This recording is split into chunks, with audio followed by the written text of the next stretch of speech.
सोचिए, एक आलीशान घर, एक बेहद अमीर परिवार और फिर एक ऐसी रात आती है जो सब कुछ बदल कर रख देती है। एक जाने माने बिजनेस टाइकून और उनकी पत्नी की बेरहमी से हत्या हो जाती है।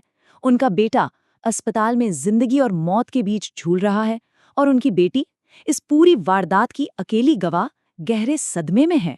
तो चलिए आज इस सनसनीखेज मामले की उलझी हुई परतों को एक-एक करके खोलते हैं। पहली नज़र में तो पुलिस को भी यही लगा कि ये शायद लूटपाट की एक कोशिश थी जो हाथ से निकल गई। लेकिन जैसे जैसे जांचकर्ताओं ने गहराई में जाना शुरू किया, एक भयानक शक ने जन्म लिया। क्या ये वाकई बाहर से आए लुटेरों का काम था या फिर इस घर की दीवारों के भीतर ही कोई खौफनाक राज दफन था?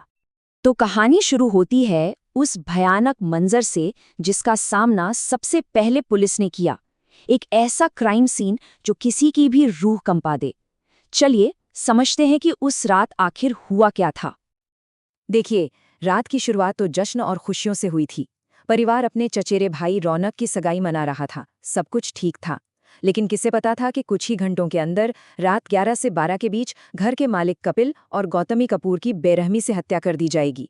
उनका बेटा विक्रम बुरी तरह से घायल हालत में मिलता है और बेटी गरिमा वो किसी तरह खुद को एक कमरे में बंद करके अपनी जान बचा लेती है।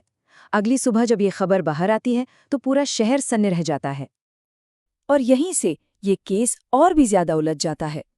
शुरुआती सुराग कहानी को एक बिल्कुल नई दिशा दे रहे थे। परिवार का लॉकर खाली था जो साफ साफ लूट की तरफ इशारा कर रहा था। लेकिन सबसे अजीब बात ये थी कि लॉकर को तोड़ा नहीं गया था, उसे बाकायदा कॉम्बिनेशन से खोला गया था। मतलब कातिल या तो कोड जानता था या उसने किसी से कोड उगलवाया था। बेटी गरिमा ने बताया कि हमलावरों ने हेलमेट पहने हुए थे ताकि उनकी पहचान छुपी रहे। और सबसे बड़ा सुराग, सीसीटीवी फुटेज में एक बिना नंबर प्लेट वाली बाइक कपिल की कार का पीछा करती हुई दिख रही थी। ये साफ था कि ये कोई अचानक हुई वारदात नहीं बल्कि एक सोची समझी साजिश थी। जैसे ही जांच आगे बढ़ी, शक की सुई एक एक कर कई लोगों पर जाकर टिकने लगी। और हैरानी की बात ये थी कि हर संदिग्ध के पास हत्या करने का एक बेहद मजबूत मकसद था।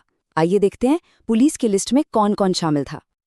इस लिस्ट में सबसे पहला नाम था भोला का, परिवार का पुराना और भरोसेमंद नौकर, जिसे हत्या से ठीक 1 महीने पहले ही नौकरी से निकाल दिया गया था और वारदात के बाद से वो पूरी तरह से गायब था। अब भोला पर शक करने की वजहें बिल्कुल साफ थीं, बदला और पैसा। कुछ लोगों ने तो उसे हत्या की रात घर के आसपास देखा भी था। और सबसे बड़ी बात, उसका मोबाइल फोन वारदात के बाद उसी इलाके से बंद हो गया था। उसका यूं अचानक गायब हो जाना उसे पुलिस की नज़रों में मुख्य संदिग्ध बना रहा था।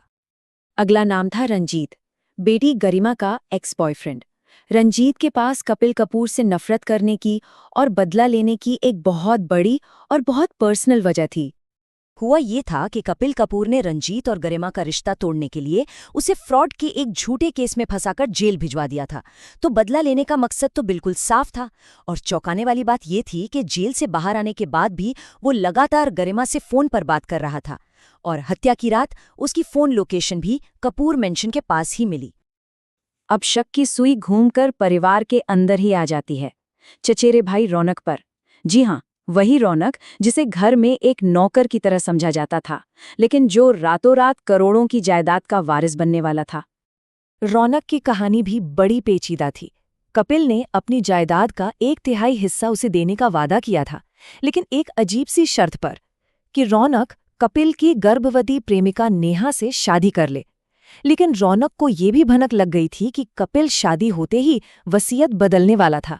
तो सवाल ये था कि क्या रौनक ने जायदाद हाथ से फिसलने के डर से कपिल को ही रास्ते से हटा दिया? और आखिर में शक के दायरे में था कपिल का सगा भाई आकाश। दोनों भाइयों के बीच दुश्मनी की एक गहरी खाई थी और इस दुश्मनी की जड़ था कपिल का बेटा विक्रम। दोनों भाइयों के बीच झगड़ा इतना बढ़ चुका था कि 1 महीने पहले जब विक्रम का अपहरण हुआ तो उसका इल्जाम भी कपिल ने सीधे सीधे आकाश पर लगा दिया था। और इस शक को और भी पुख्ता करने वाली बात ये थी कि फिरौती मांगने वाला जो ईमेल आया था वो आकाश के ही एक पुराने घर के पते से ट्रेस हुआ था। तो अब देखिए, 4 संदिग्ध, चारों के पास ठोस मकसद लेकिन किसी के खिलाफ कोई पुख्ता सबूत नहीं। जांच एक तरह से बंद गली में पहुंच चुकी थी। तब एक सीनियर ऑफिसर ने उस एक घटना की फाइल दोबारा खोलने का फैसला किया जो इन सभी किरदारों को आपस में जोड़ती थी, बेटे विक्रम का अपहरण। जैसा कि मुख्य जांचकर्ता ने अपनी टीम से कहा, असली चाबी वो अपहरण ही है। वो कहानी जितनी सीधी दिखती है उतनी है नहीं, उसमें कुछ तो गड़बड़ है।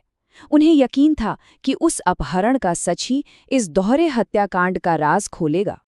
पुलिस ने अपहरण की कहानी को फिर से खंगालना शुरू किया। 10 लाख की फिरौती मांगी गई थी, जिसे कपिल ने पुलिस को बताए बिना ही चुका दिया था। जब पुलिस ने विक्रम की लाइफस्टाइल की जांच की तो पता चला कि उसके शौक बहुत महंगे थे और वो हमेशा पैसों की तंगी में रहता था। इसी कड़ी को आगे बढ़ाते हुए पुलिस विक्रम के 2 सबसे करीबी दोस्तों तक पहुंची और उन दोस्तों ने जो कबूल किया उसने पूरे केस की दिशा ही पलट कर रख दी। दोस्तों के उस कबूलनामे ने एक ऐसे खौफनाक सच से पर्दा उठाया जिसकी किसी ने सपने में भी कल्पना नहीं की थी। एक ऐसा खुलासा जिसने ये साबित कर दिया कि सच कभी-कभी कहानियों से भी ज्यादा अजीब और डरावना होता है। खुलासा इतना चौंकाने वाला था कि यकीन करना मुश्किल था। इस कहानी का पीड़ित, वो बेटा जो जिंदगी और मौत से जूझ रहा था, विक्रम, वही अपने परिवार की हत्या का असली मास्टरमाइंड था। लेकिन क्यों?